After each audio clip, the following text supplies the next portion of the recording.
विजय तिलक।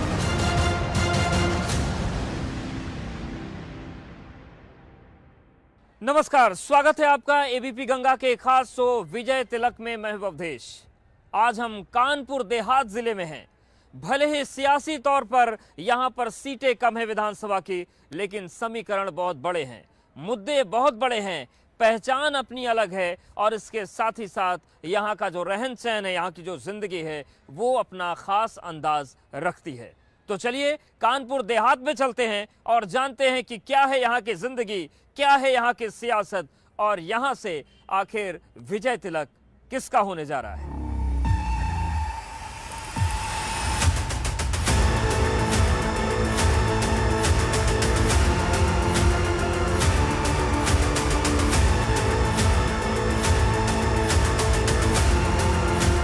कानपुर देहात में अगर हम हॉट सीट की बात करें तो सिकंदरा का नाम महत्वपूर्ण है, क्योंकि यहां से विधायक हैं अजीत सिंह पाल, जो कि राज्य सरकार में राज्य मंत्री भी हैं। लेकिन बावजूद इसके 2017 के उपचुनाव में एक बड़ी टक्कर और कड़ी टक्कर देखने को मिली थी। जीत और हार का अंतर बहुत ज्यादा नहीं था और यही वजह है कि ये माना जा रहा है कि 2022 के जंग में यहां से विजय तिलक करवाना किसी के लिए बहुत आसान नहीं होगा।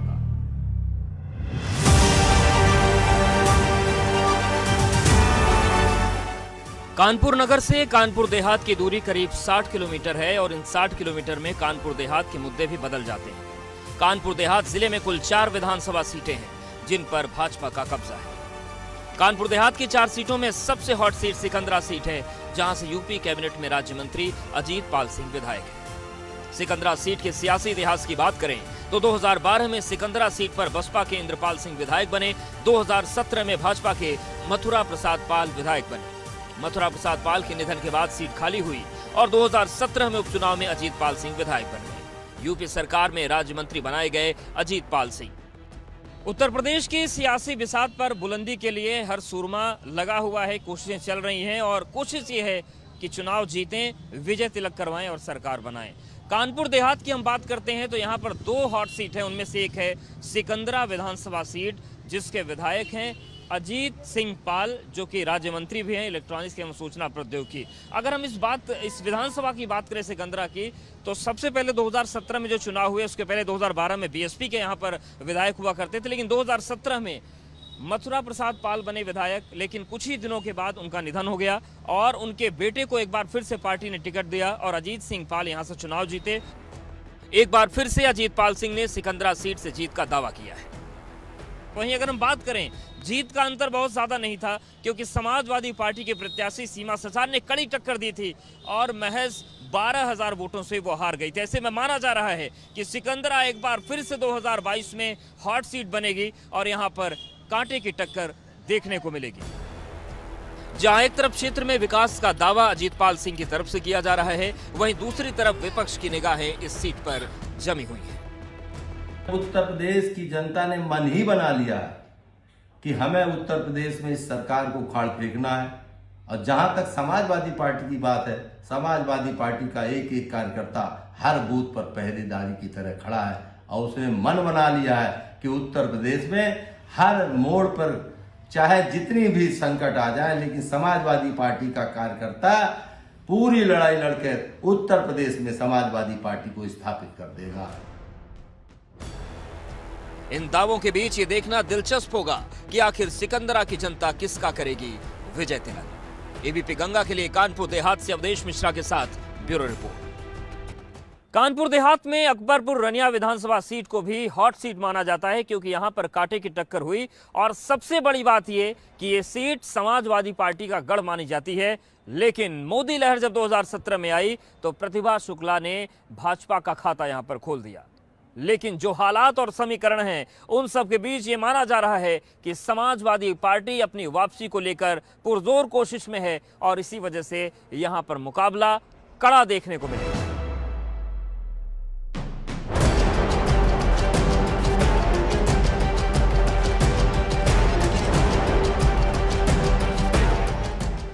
कानपुर देहात के सियासी मिजाज को समझने के लिए हमारा सफर शुरू हो चुका था। पूरा जिला राजनीतिक पार्टियों के पोस्टर से फटा हुआ था और फिर हम पहुंचे प्रिंटिंग प्रेस की दुकान पर, जहां लगातार पोस्टर बैनर छापने का काम चल रहा था। उत्तर प्रदेश में पूरा माहौल चुनावी हो गया है और ऐसे में विजय तिलक की तैयारियों में नेता लगे हुए हैं। तो ऐसे में पोस्टर, बैनर, पर्चों की बात ना हो तो वो अधूरा रह जाता है चुनाव। तो देखिए, कांग्रेस की हम बात कर लें, बीजेपी की बात कर लें, सरकार की योजनाओं की बात करें, समाजवादी पार्टी की बात कर लें, सभी दल और सभी दलों के जो नेता हैं वो अपनी अपनी ब्रांडिंग में लग गए हैं और ऐसे में काम बढ़ जाता है। जो लोग प्रिंटिंग प्रेस के व्यापार से जुड़े हैं, जो फ्लेक्स बनाते हैं, बैनर बनाते हैं। तो हमारे साथ अरुण कुमार जी हैं। अरुण कुमार जी, ये बताएं कि जो ऑर्डर आ रहे हैं उससे क्या लग रहा है कि अब पूरा चुनावी मोड में आ गई है उत्तर प्रदेश के लोग और नेता? नहीं, जब अधिसूचना लागू हो जाएगी तब कोई काम नहीं रहेगा। तो अभी ऑर्डर अभी से मिलने लगे? ऑर्डर तो अब खत्म होने पर आए। अच्छा जी।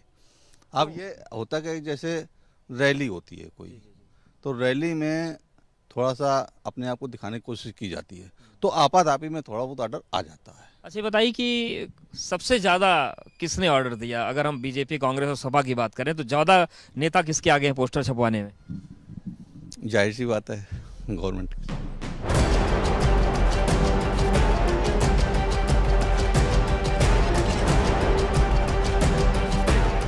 यूं तो कानपुर देहात में राजनीतिक हलचल तेज हो चुकी है, लेकिन सबसे ज्यादा चहल पहल भाजपा के दफ्तर पर नजर आई। तभी हमारी मुलाकात हुई टिकट की डिमांड करने वाले नेताजी से। अंशु जी हैं। अंशु जी, हमें पता चला है कि आप दावेदारी कर रहे हैं इस बार टिकट के लिए। जी भाई साहब। तो किस विधानसभा से टिकट चाहिए आपको? अकबर पुरानिया विधानसभा से। अच्छा, तो क्या जो वर्तमान विधायक हैं उनका कामकाज सही नहीं है या फिर आप चाहते हैं कि युवा आगे आए? वैसा भारतीय जनता पार्टी ने कहा है कि हम युवाओं को भारतीय जनता पार्टी तरजीह दे रही है और हम लोग मैं भारतीय जनता युवा मोर्चा का पूर्व जिलाध्यक्ष हूँ और वर्तमान में भारतीय जनता पार्टी की मेन बॉडी में मैं जिले का उपाध्यक्ष हूँ। और लोकतंत्र में सबको टिकट मांगनी चाहिए और युवाओं को आगे आना चाहिए। इसी बीच एक गाड़ी रुकी जिसमें सवार थे भाजपा के दिग्गज नेता और जब सवाल हुआ कि किसका होगा विजय तिलक तो तपाक से मिला जवाब कि 2022 में भाजपा का ही विजय तिलक होने वाला है। भारतीय जनता पार्टी खुली आंखों से सपना देखती है और उन सपनों को साकार कर रहे हैं हमारे मोदी जी और योगी जी।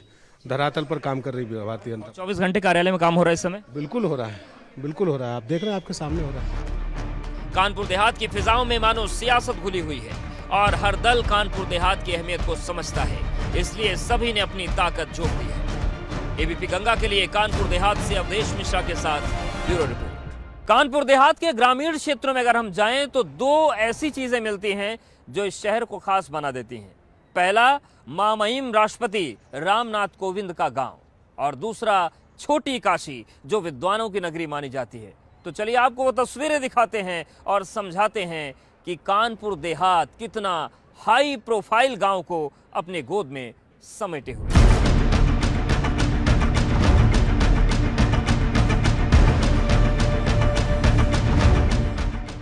हम लगातार कानपुर देहात का सियासी मिजाज समझने की कोशिश कर रहे थे और फिर हम पहुंच गए उस गांव में जिससे कानपुर देहात की पहचान है।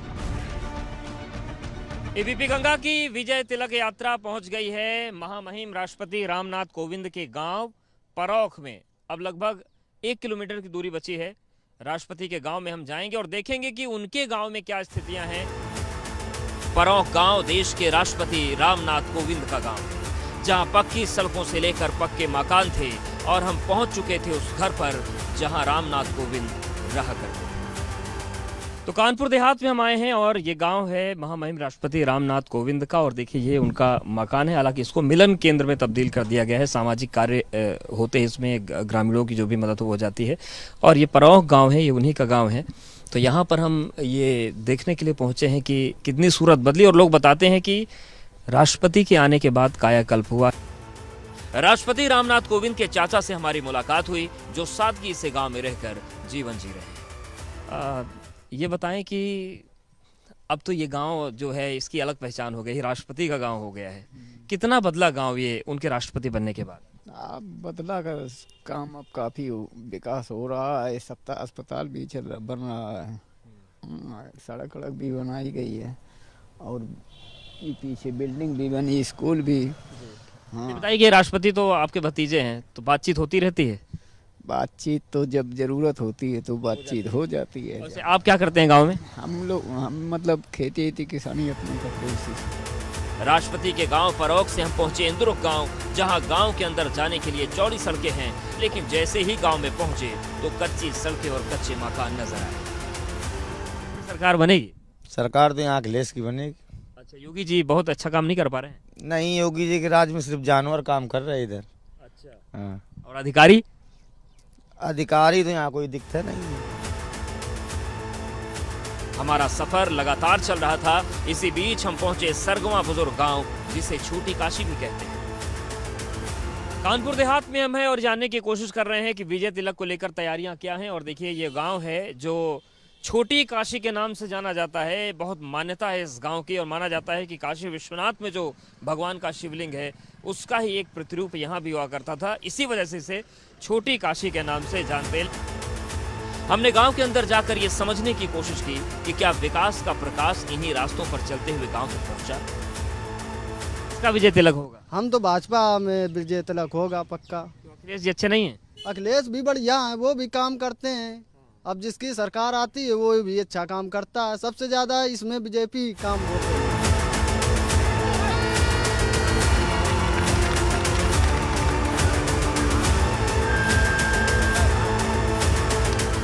हम गांव के बाहर बने एक मैदान में आ चुके थे, जहां चल रहा था क्रिकेट टूर्नामेंट, जहां हमने भी पिच पर चौके छक्के लगाने की कोशिश की।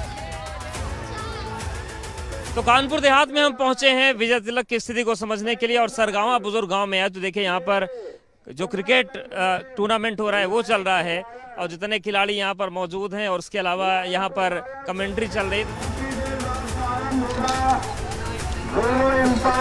माइक पर अनाउंसमेंट हो रही थी, और फिर पिच पर बल्लेबाजी का कमाल दिखाने वालों से जाना कि आखिर कौन गांव में सियासी पिच पर दिखाएगा कमाल।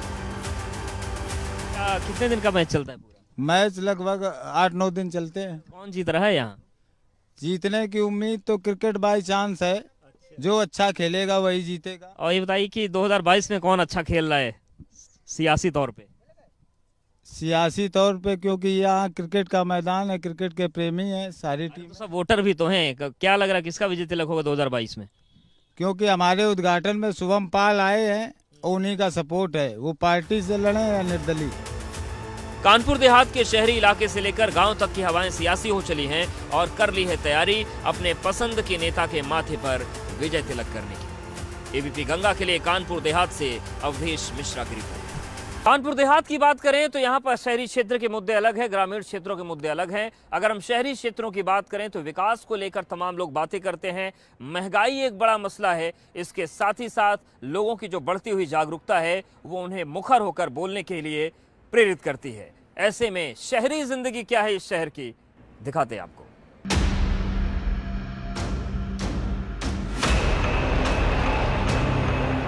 कानपुर देहात के खेत खलिहानों से होते हुए हमारा सफर कानपुर देहात के शहरी इलाके से गुजर रहा था। तभी हमारी नजर पड़ी यूपी सरकार में राज्य मंत्री अजीत पाल सिंह के आवास पर, जिनके ठीक बराबर में झोपड़ी में एक परिवार भी नजर आया। उत्तर प्रदेश में विजय तिलक की तैयारी में हर दल लगा हुआ है, और इन सब के बीच हम ये जानने की कोशिश कर रहे हैं कि जनता के मन में क्या है। तो कानपुर देहात की अकबरपुर की जो मार्केट है वहां पर पहुंचे। देखिए, ये परिवार है और इनका इन्हीं चीज़ों को बनाकर गुजर बसर होता है, लेकिन इनका कहना यह है कि कागजी बातें कुछ भी हो जाएं, लेकिन मदद के स्तर पर बहुत कुछ मिला नहीं है। तो ऐसे में चुनावी मन क्या बनेगा वो जानेंगे। लोहे के उपकरणों से लेकर तवा, कुल्हाड़ी, खुरपी जैसे सामान रखे हुए थे। चूल्हे पर खाना पक रहा था, जो बताने के लिए काफी है कि कानपुर देहात का शहरी इलाका कितना बदल चुका है। यही काम है बाबूजी। क्या क्या बनाते हैं आप लोग? हसिया, खुरपी, कुल्हाड़ी, बांका, तुम्हारे नाम इमटे, चिमटे, झांझा वगैरह। यही बेचते हैं कि बाहर भी जाता है? यही बेचते हैं, कहूँ नहीं जाते। कमाई ठीक ठाक हो जाती है कि नहीं? ऐसे ठीक ठाक हो रही जैसी पेट गुजारा कर रहे हैं। यहाँ से आगे बढ़े तो पहुंचे कानपुर देहात की सबसे बड़ी सब्जी मंडी में, जहां ग्राहकों से बाजार पटा हुआ था और मोल भाव चल रहा था। तो हम कानपुर देहात में अकबरपुर की सब्जी मंडी में पहुंच गए हैं। देखिए, यहाँ पर बड़ी संख्या में लोग खरीदारी के लिए पहुंचते हैं। तो चलिए अब भाव ले लेते हैं और लोगों का मन भी समझते हैं कि क्या है। इसी बीच हम भी पहुंच गए ये जानने के लिए कि आखिर कानपुर देहात की जनता किस नेता को दे रही है भाव। ये बताइए कि ये जो शकरकंद की मिठास है, चुनाव में किसको मिलेगी? सबको मिलेगी, जिसको खाने होगी उसको मिलेगी। नहीं, लेकिन ज्यादा कौन खाएगा, सपा या भाजपा? सपा खाएगी, ये मेरी सपा है, मेरी सरकार सपा है। ये कानपुर देहात के शहरी इलाके का मिजाज है, जिनके अपने मुद्दे हैं। इसमें सुरक्षा से लेकर विकास और रोजगार अहम है, और इन्हीं मुद्दों के साथ कानपुर देहात की जनता करेगी अपने नेता का विजय तिलक। एबीपी गंगा के लिए कानपुर देहात से अवधेश मिश्रा की रिपोर्ट। कानपुर देहात की पहचान की बात करें तो ये शहर उद्योगों के लिए जाना जाता है, ये शहर अपने ईंट भट्टों के लिए जाना जाता है, और ये शहर तमाम परंपरागत उन पेशों के लिए जाना जाता है जिनकी अपनी खास पहचान है। भले वो स्थानीय लेवल पर हो, लेकिन विश्वास से एक बड़ा नाम बन जाता है। तो चलिए आपको दिखाते हैं कि कानपुर देहात की जिंदगी में कौन कौन से ऐसे रंग हैं जो इसको खास शहर बना देते हैं।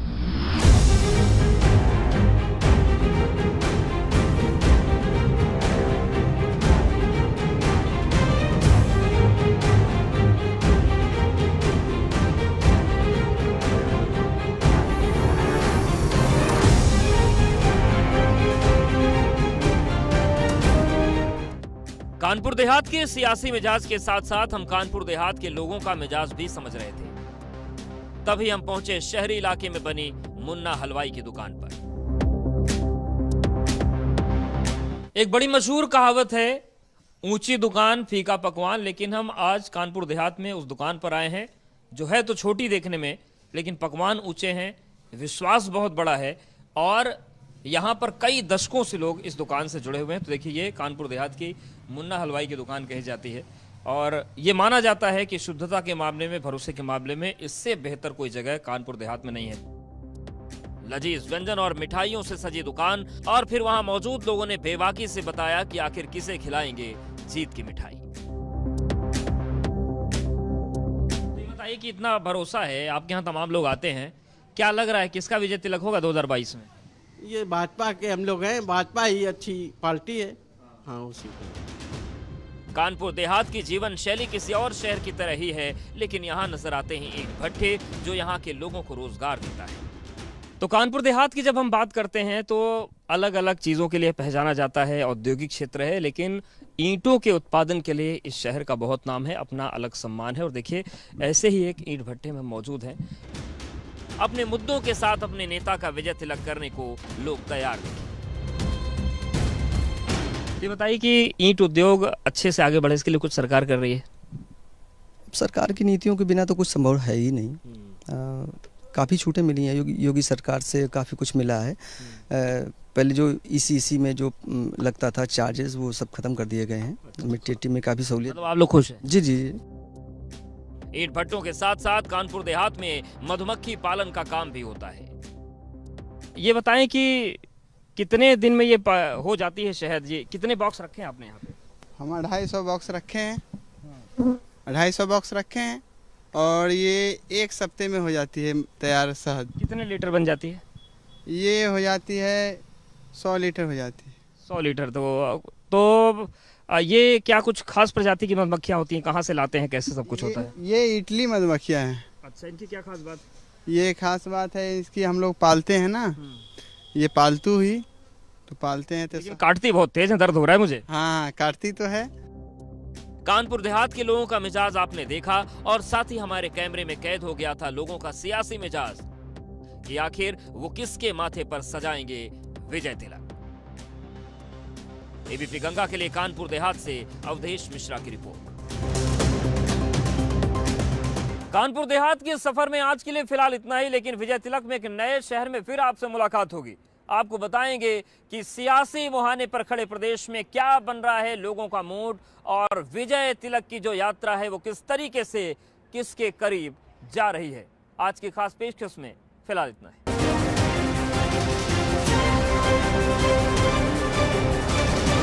विजय तिलक